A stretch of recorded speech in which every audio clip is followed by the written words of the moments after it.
Hello and welcome to this tutorial on change of accounting date. My name is Debbie Bray, a tutor with LexisNexis, and I'm going to be taking you through the change of accounting date rules. Now this is applicable for those of you who are studying ATT Paper 2, and it's one of those areas that students tend to find hard. So what I'm going to do is start by reminding you of the rules, and then we're going to go through two different examples that apply all of the possible rules you could see in an exam question. Okay, so in front of you are the rules that we're going to talk through. First of all, the steps for dealing with change in accounting dates. The very first thing that you need to do, and this is probably the most important step, is to identify the tax year of change. If you get this wrong, then everything you do from here on in is wrong. Now, the tax year of change is always the earlier of two events. It's the earlier of one, the first tax year that accounts are not prepared to the old accounting date. So this is the first time they're not prepared to the old date. And we compare that to the first tax year when accounts are prepared to a new date. Whichever is earlier is the tax year of change. And what we're going to see is that often they will give you the same tax year, but occasionally they don't, and when they don't, it's the earlier of the two. That's the bit that's difficult, because after that, you treat the tax year either side of the tax year of change in the normal way. In other words, you always tax 12 months up to the accounting period that ends in that relevant tax year. Once you've done that, you'll find that you've got a period of time that hasn't yet been taxed. And that's relevant for step 3. That's what we call the gap. Now, the gap will never be exactly 12 months long. It can't be because of the nature of changing your accounting date. So you'll either end up with a scenario where this gap, these months that haven't yet been taxed, are more than 12 months. Where this is the case, you tax the whole of the gap, but then you try and reduce what you're taxing down to 12 months by using unrelieved overlap profits. Alternatively, you'll find that the gap is less than 12 months long. That's not enough because in this tax year you will have traded for a full 12 months, so we have to end up taxing 12 months of profit. And what we do, we create further overlap profits because we tax 12 months back from the end of the gap. Now, it's much easier to understand this by looking at an example. So let's start by looking at, first of all, a sole trader called Trevor. Now, for Trevor, I'm going to give you various accounting periods and his tax-adjusted profits, and by that I mean we've done all of the adjustments, we've deducted capital allowances, these are the fully tax-adjusted profits for each accounting period. So he prepares accounts originally to the 30th of June each year. So for the year ended the 30th of June 2008, we are told that he has got tax-adjusted profits of £54,000. For the year ended the 30th of June 2009, his fully tax-adjusted profits are £60,000. He then decides to change his accounting date, and the next set of accounts he prepares end on the 31st of December. And he decides to do an 18-month set of accounts, ending on the 31st of December 2010. And his tax-adjusted profits for that 18-month period are £72,000. Now he's changed his date to December, he'll prepare accounts each year to December, so the next accounting period will be the 31st of December 2011. And we're told, let's say, that the tax-adjusted profits for that year to December 2011 are £45,000. Now the other pieces of information I will give you, let's say that Trevor had some overlap profits from the opening years of trade, and let's say that his overlap profits were £36,000. Now, I'm going to tell you how many months that relates to. In this case, it's 9 months. But remember, the way that you can always work out how many months must have been taxed twice in the opening years, remember, he used to prepare accounts to June. And if you count forward in time from the 30th of June to the following 5th of April, that will give you the number of months that have been taxed twice. So July, August, September, October, November, December, January, February, March. We ignore those 5 days in April, and that gives us 9 months. And I count those on my fingers. Okay, now before we start applying these rules, I'm going to set up a timeline because I find it helpful to see the information that's going on a timeline. You don't have to do this, but if you haven't done so before and you struggle with this topic, you might find it helpful to try. So, first of all then, we started in the information with a year ending the 30th of June 2008. I'm not on the timeline going to bother putting the tax-adjusted profits. I'm just going to put the accounting period ends. The next accounting period was to the 30th of June 2009. Then we had the 18 months to the 31st of December 2010. And the year ended the 31st of December 2011. I'm going to leave a bit of space under the timeline. You'll see why as we go along. And I'm going to go through those steps that we talked through at the start, dealing with this change in accounting date. So step number 1, I need to identify the tax year of change. Now we said the tax year of change is always the earlier of 2 events. So it's the earlier of, first of all, the first time that we have no old accounting period end. So looking at my timeline, he used to prepare accounts to June. The first time he doesn't prepare accounts to June is the 30th of June 2010. Now that date, the 30th of June 2010, which tax year does that fall into? Well, it falls into the tax year 2010-11. I'm going to compare that with the first time he prepares accounts to the new accounting period end. And again, I can quite clearly see from my timeline that the first time he prepares accounts to December is the period to the 31st of December 2010. So that date, the 31st of December 2010, in this case also falls into the tax year 2010-11. And therefore it's fairly obvious that our tax year of change will be 2010-11. As mentioned earlier, often it is the same. So step 2, we're going to tax on a current year basis either side of 2010-11.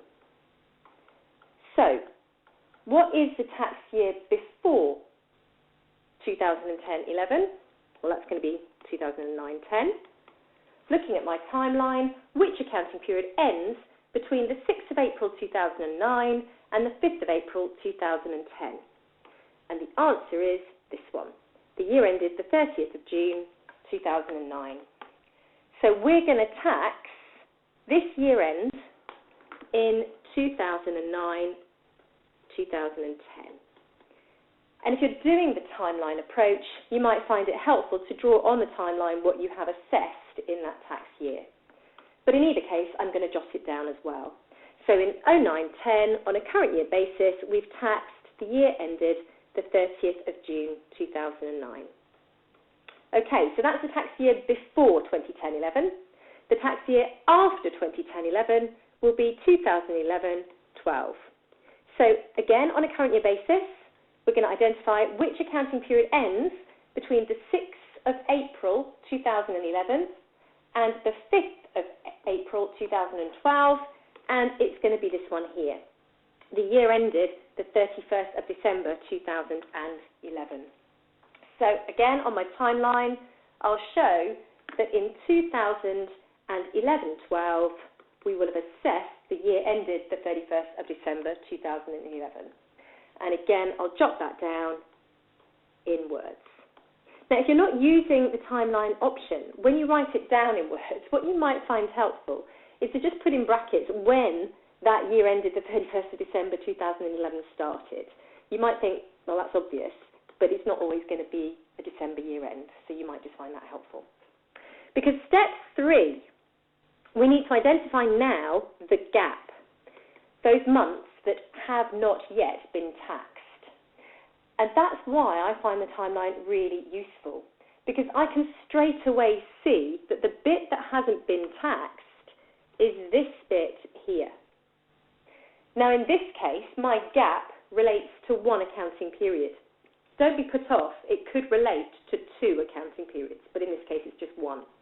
So in this case, our gap is the 18 months ended the 31st of December 2010. So, jot that down, our gap is the 18 months ended the 31st of December 2010. Now we've been given the tax-adjusted profits for this. The tax-adjusted profits for that 18-month period are £72,000. So we're going to start by putting that into our workings, but this gap is more than 12 months long, so what we've got to try and do is reduce what we're assessing in 2010-11 down to 12 months, and we do that by deducting overlap relief. Now, if we can deduct 6 months' worth of unrelieved overlap, that will effectively bring what we're taxing down to 12 months in this tax year. So how on earth do I deduct 6 months' worth of unrelieved overlap profits? Well, going back to the information I gave you, the overlap profits amounted to £36,000. But a very important piece of information is that that related to 9 months that were taxed twice. So I don't want to relieve all of this £36,000 of overlap profits. I only want to relieve 6/9 of them. And that's what I'm going to do. I'm going to be deducting 6 months of the 9 months of unrelieved overlap profits that Trevor had. So 6/9 multiplied by £36,000 means we're going to be relieving £24,000 of those unrelieved overlap profits in the tax year of change to give him a trading income assessment in 2010-11 of £48,000.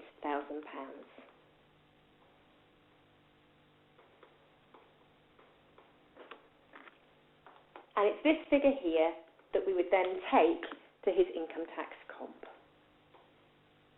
Watch out, this could be tested as a short form question, it could be part of a long question for sole traders or for partnerships. If you're specifically asked, well, what will be the unrelieved overlap profits to carry forward, there will normally be at least half a mark, if not a mark, going for that calculation, so that's the easy bit. In our case then, the unrelieved overlap profits to carry forward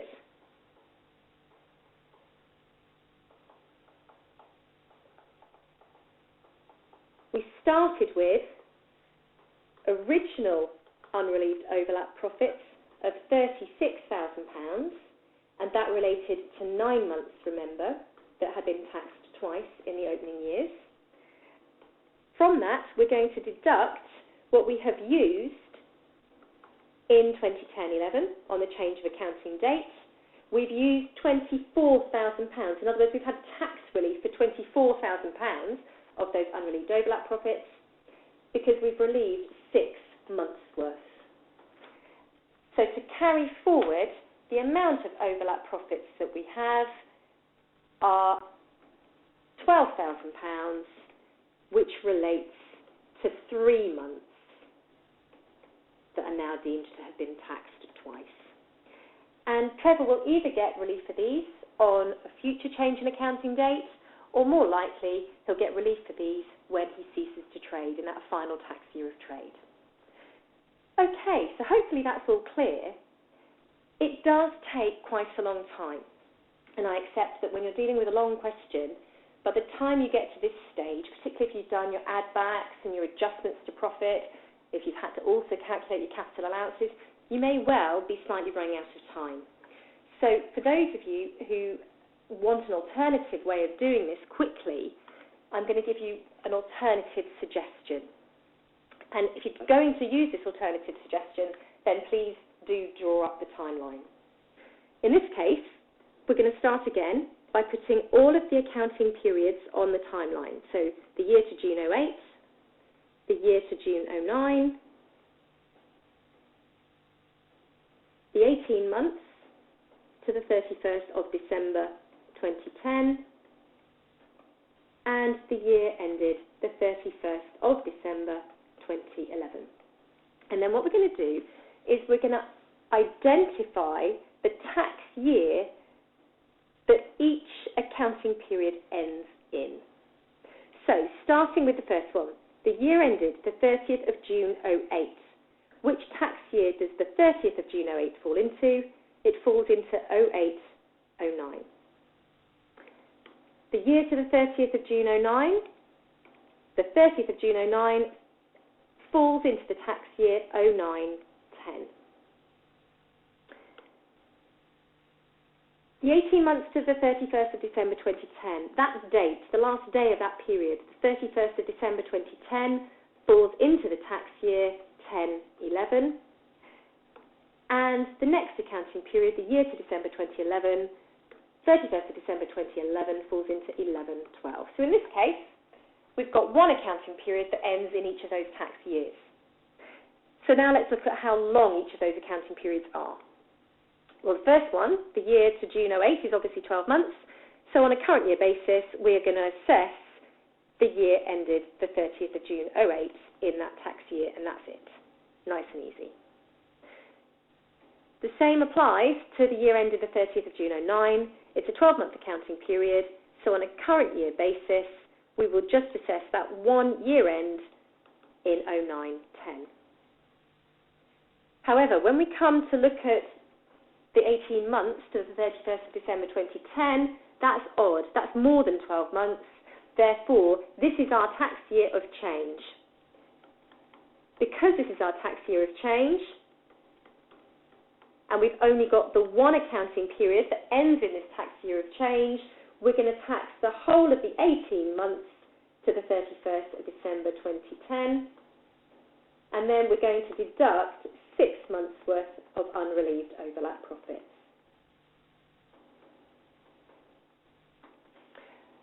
And then finally, just to make sure we haven't made a mistake somewhere along the line, if we have a look at the next accounting period, it's the year ended the 31st of December 2011.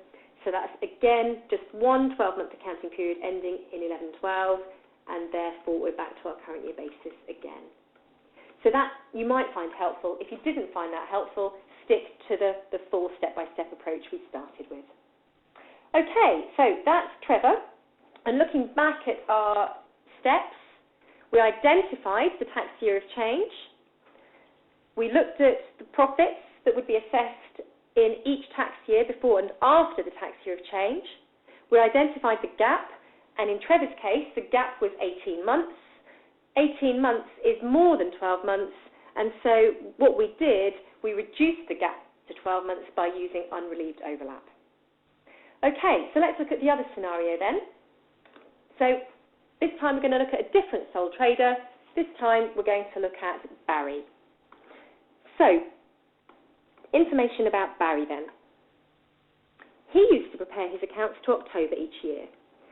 And for the year ended the 31st of October 2009, Barry's tax-adjusted profits are £30,000.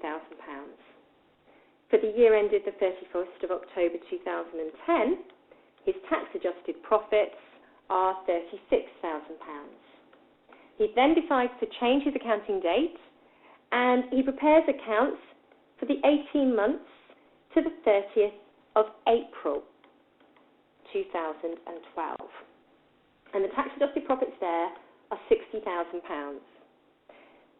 Thereafter, he prepares accounts to April each year, and so for the year ended the 30th of April 2013, his tax-adjusted profits are £20,000. Again, I'll give you his unrelieved overlap profits from the opening years of trade. So his unrelieved overlap profits this time, let's say, are £9,286. And that's going to relate to 5 months that were taxed twice in the opening years of trade. How do I know it's 5 months? Well, because he used to prepare accounts to the 31st of October. If I count forward in time from the 31st of October through to the following 5th of April, so I'm going to use my fingers here, November, December, January, February, March. That gives me my 5 months. So again, I'm going to use the timeline approach. You don't have to, it's entirely up to you. So for Barry then, on his timeline, I'll put all the details of his accounting periods. So we start with the year ended, the 31st of October 09.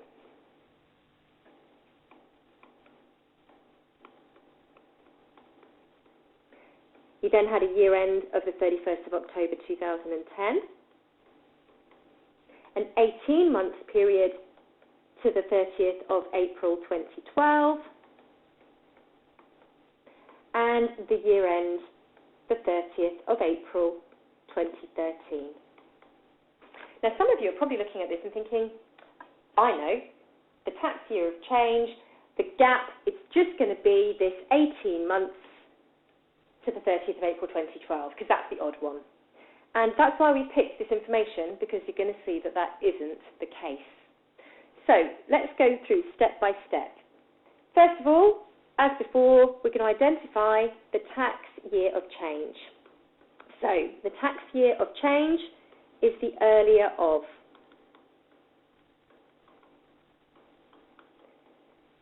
First of all, when did we not have the old accounting period end? So the first time he didn't prepare accounts to the 31st of October. And looking at my timeline, I can see that he didn't prepare accounts to the 31st of October to the 31st of October 2011. That date, the 31st of October 2011, falls into the tax year 2011-12. I'll compare that to the first time he prepares accounts to the new accounting period end. So his new accounting period is to April. The first time he prepares accounts to April is for the period to the 30th of April 2012. That date, the 30th of April 2012, falls into the tax year 2012-13. So this is one of those situations where the two are different. Where they're different, we take the earlier of the two. And in this case, therefore, the tax year of change is going to be 2011-12. So once we've got that right, we just carry on following through the steps. So step 2, either side of that tax year, so either side of 2011-12, we're going to tax on a current year basis. So the tax year before 2011-12 will be 2010-11, and on a current year basis, we used to prepare accounts to the 31st of October, and between the 6th of April 2010 and the 5th of April 2011 ends this one. The year ended the 31st of October 2010. And so that's what we're going to be assessing in our tax year 2010-11. And so I'll jot that down on my timeline if I'm using a timeline. And I'll just make a note of it here as well. You don't have to do both. To be honest, it's whichever you find easier, but for the examiner's point of view, I would write it down because that helps them see what you were doing just in case you make a mistake. Okay, the tax year after 2011-12 is 2012-13. Again, on a current year basis, which accounting period ends between the 6th of April 2012 and the 5th of April 2013. And be careful, it's this one. The 18 months ended the 30th of April 2012. Now hang on a second, this is a current year basis. This isn't the tax year of change. So we should only be using our normal rules. Well, remember when you looked at your opening year rules, where you have an accounting period that ends in a tax year and it's more than 12 months long, do you remember we just assess 12 months to the end of the accounting period.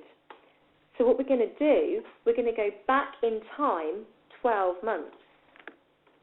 And when we go back in time 12 months, the easiest way of thinking about it is to say, well, what's the day after the 30th of April? It's going to be the 1st of May. So we're going to go back to the 1st of May, 2011. And that's what we're going to be assessing in 2012-13. So let me jot that down. We're going to be assessing from the 1st of May 2011 to the 30th of April 2012.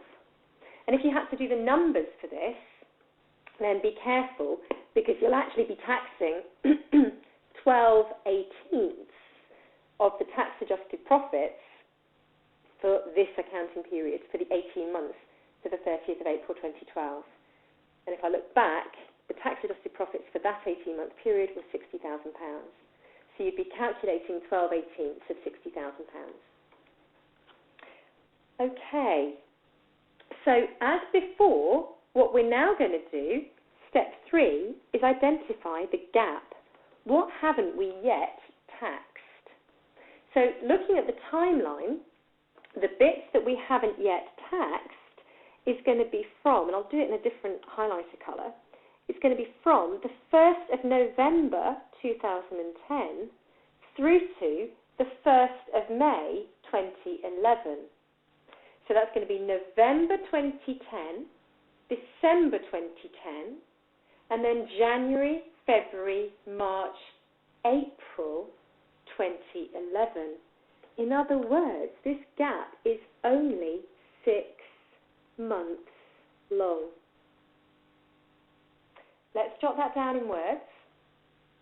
And if you haven't done the timeline, you could still work out the gap by simply saying, well, what's the day after this one? The day after the 31st of October 2010 is going to be the 1st of November 2010. And we're going to assess all the way up to the start of this one, i.e., we're going to assess all the way up to the 30th of April 2011. In other words, 6 months.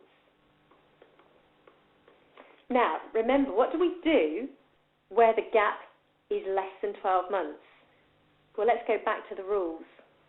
Where the gap is less than 6 months, we increase what we're taxing to 12 months by taxing profits from the previous accounting period again. In other words, we tax 12 months from the end of the gap, i.e., the end of our gap is the 30th of April 2011, and we're going to go back 12 months to the 1st of May 2010. And this bit here, from the 1st of May 2010 to the 31st of October 2010, is going to involve creating further overlap profits. So let's do the numbers. This is a tricky one. Okay, so this 6-month period here, from the 1st of November 2010 through to the 30th of April 2011, this 6-month period are part of the 18 months to the 30th of April 2012. So we're going to calculate 6/18 of the tax-adjusted profits for the period to April 2012, which we've already identified as £60,000. So 6/18 of £60,000 gives us a figure of £20,000 to go into our calculations. In addition to that, we're going to be going back to the 1st of May 2010 and taxing 6 months from the 1st of May 2010 through to the 31st of October 2010.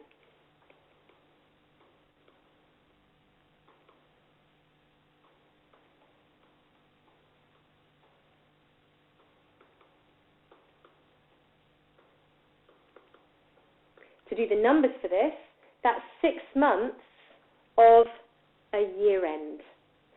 So it's going to be 6/12 of the £36,000 tax-adjusted profits for the year to October 2010. And 6/12 of £36,000 is going to give me another £18,000 of tax-adjusted profits. So in total, we are going to have £38,000 of tax-adjusted profits and that's going to be our trading income for the tax year of change, which is 2011-12. Again, if you're specifically asked to calculate the unrelieved overlap profits to carry forward, even if you're getting bogged down and you're getting stuck, make up a figure for what's happened in the tax year of change so that you can carry on and demonstrate what the unrelieved overlap profits are to carry forward, because in an exam you have to be given carry forward marks. So the unrelieved overlap profits that we were given to start with in the question, we were told that the original unrelieved overlap profits were £9,286 and that they related to 5 months. So £9,286, and that was for 5 months that had been taxed twice. On this change in accounting date, we've created further unrelieved overlap profits. This period here has been taxed twice. So we've created another 6 months' worth of unrelieved overlap profits. Let's add that. So in 2011-12, we've created a further £18,000 of unrelieved overlap relating to 6 months that have been taxed twice. So in total, to carry forward, we now have £27,286 of unrelieved overlap profits, and that relates to 11 months that have been taxed twice.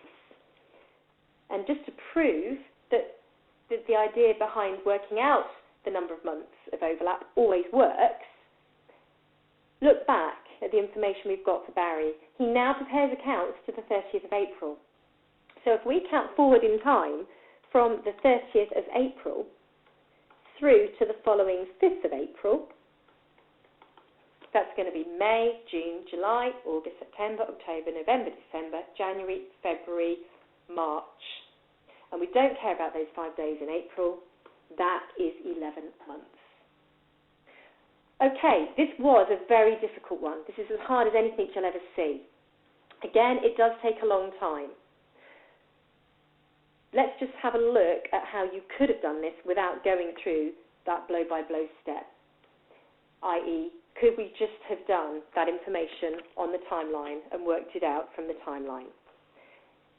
Let me show you. So, put the information on the timeline again. He started with a year end of the 31st of October 2009. He then had a year end of the 31st of October 2010. He then had an 18-month period, and it was the 18 months to the 30th of April 2012, and the year ended the 30th of April 2013. So as we did before, starting with the first accounting period. So 31st of October 09 falls into the tax year 09-10. The 31st of October 2010 falls into the tax year 10-11. The 30th of April 2012, be careful, the 6th of April before that date is the 6th of April 2012. So we're looking at the tax year 12-13, and then the 30th of April 2013 falls into the tax year 13-14. Now looking at this, I'm missing a tax year. Where is the tax year for 11-12? And that's the one thing you have to be careful of when you're using this method, that you might have a tax year that's missing. And where you have a tax year that's missing in the middle, that is going to be your tax year of change. So my tax year of change is going to be 2011-12. So that I know that on a current year basis for 09-10, we're going to assess the year ended the 31st of October 09. On a current year basis in 2010-11, we're going to assess the year ended the 31st of October 2010. In 2012-13, watch out, we have got an 18-month period here, but we're just going to assess the 12 months to the accounting period end. to the 30th of April 2012. So as we said before, we're going to go back 12 months from the 30th of April 2012, which takes us back to the 1st of May 2011, and that is what we're going to assess in 2012-13. And in 13-14, again, it's just our normal current year basis. The year ended the 30th of April 2013. So what is our gap? Which months here have not yet been taxed? It's going to be these months here, i.e. the bit that hasn't yet been taxed. The gap is going to be from the 1st of November 2010 through to the 30th of April 2011. Now that is only 6 months. November, December, January, February, March, April. So what we're then going to do, we're going to go back